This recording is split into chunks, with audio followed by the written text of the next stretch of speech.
जय हिंद दोस्तों, welcome to back my YouTube channel. अगर आप लोग कक्षा 10 में हैं तो ये वीडियो आप लोगों के लिए बहुत ज़्यादा इम्पॉर्टेंट होने वाली है, क्योंकि इस टाइप के क्वेश्चन एग्ज़ाम में लगभग हर साल पूछे जाते हैं। क्वेश्चन दे देगा निम्नलिखित आंकड़ों का बहुलक ज्ञात कीजिए। तो यही आज हम लोग इस वीडियो में सीखेंगे कि बहुलक कैसे ज्ञात किया जाता है। तो चलिए सबसे पहले हम देखते हैं कि इसके कुछ बेसिक चीज़ और इसके बहुलक का फार्मूला क्या होता है। तो हम देखते हैं यहाँ पर बहुलक को इंग्लिश में मोड बोलते हैं। जो यहाँ पर बारंबारता दिया रहता है उसको हम एफ से लिखते हैं। इसका जो बारंबारता है इसका इंग्लिश होता है फ्रीक्वेंसी। बहुलक का फार्मूला होता है L plus F1 minus F0 बटे 2F1 minus F0 minus F2 गुणे H। आप लोग को ये सूत्र याद करने की भी ज़रूरत नहीं है। लास्ट में हमें आप लोगों को एक ऐसा ट्रिक बताएंगे जिससे आप लोग को ये सूत्र बिना याद किए याद हो जाएगा। तो चलिए अब हम देखते हैं कि इस सवाल को हमें हल कैसे करना है।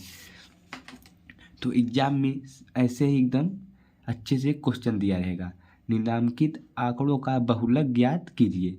यहाँ पर वर्ग अंतराल दिया रहेगा और यहाँ पर बारंबारता। हम लोग बारंबारता को एफ से लिखते हैं। तो हमें सबसे पहले देखना होगा कि बारंबारता में सबसे बड़ी संख्या क्या है। सबसे बड़ी संख्या ये है 12, तो हम लोग उसको बोल देंगे F1। जो सबसे बड़ी संख्या रहेगी उसको हम F1 बोलेंगे। अब जो F1 का ऊपर वर्ग अंतराल दिया है, क्या दिया है, हम लिखेंगे वर्ग अंतराल।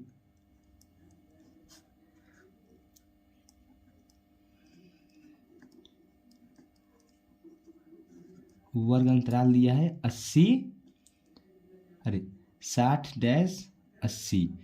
तो जो ये 60 है ये आपका हो जाएगा यल का मान। जो पहले दिया है वो हो जाएगा 60 यल का मान। और जो 80 है हम 80 यच का मान निकालेंगे हम 80 माइनस 60, तो यच का मान आ जाएगा 20। तो हमें यल का मान मालूम हो गया, यच का मान मालूम हो गया। F1 का मान 12 है। अब F1 के बाद क्या आता है, मतलब F अगर 1 है तो 1 के बाद 2 आता है, तो ये हो जाएगा F2। इतना समझ में आ गया हमें। फिर इससे ये 1 हो गया, ये 2 हो गया। अब 1 के पहले क्या होता है, 1 के पहले 0 होता है, तो जो 10 है ये F0 का मान हो जाएगा। तो जो जो इस सूत्र में दिया है हमें इन सब का मान मालूम चल गया है। अब हम लोग लिखेंगे सूत्र, बहुलक निकालने के लिए सूत्र लिखेंगे। बहुलक equal to L plus F1 minus F0 बटे 2F1 F0 माइनस F2 गुणे H। तो हमें इन सब का मान पता है, यहाँ पर सब मान दिया है, तो यही मान हम यहाँ पर रख देंगे। यल का मान क्या है, यल का मान 60 है। F1 का मान यहाँ पर 12, F0 का मान 10 बटे 2 गुणे F1 का मान क्या दिया है 12, F0 का मान 10, F2 का मान 6 और H का मान दिया है 20।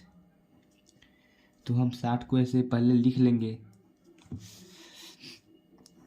अब ये प्लस 12 है, ये माइनस 10, तो घट जाएगा, हो जाएगा 2।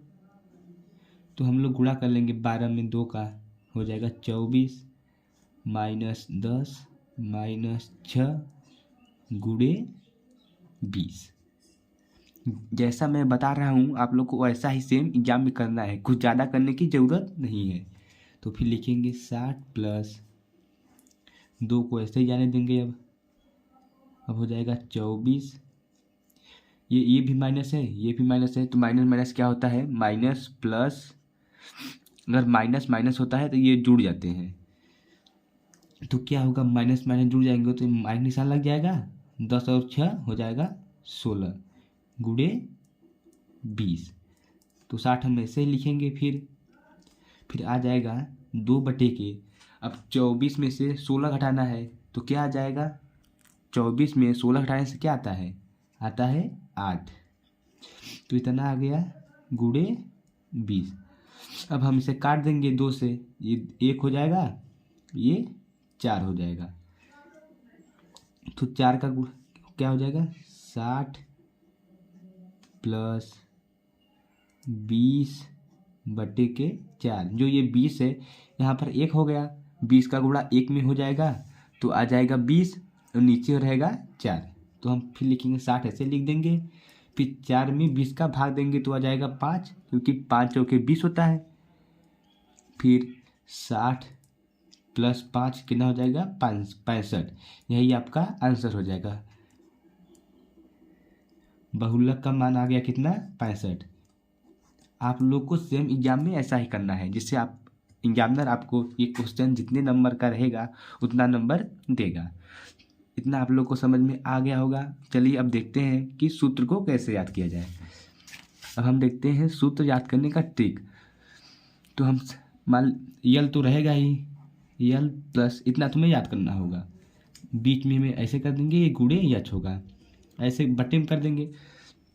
तो हम सब पहले लिख लेंगे, सभी जगह एफ लिखेंगे, यहाँ पर भी एफ, यहाँ पर भी एफ, यहाँ पर भी एफ, यहाँ पर भी एफ, यहाँ पर भी एफ।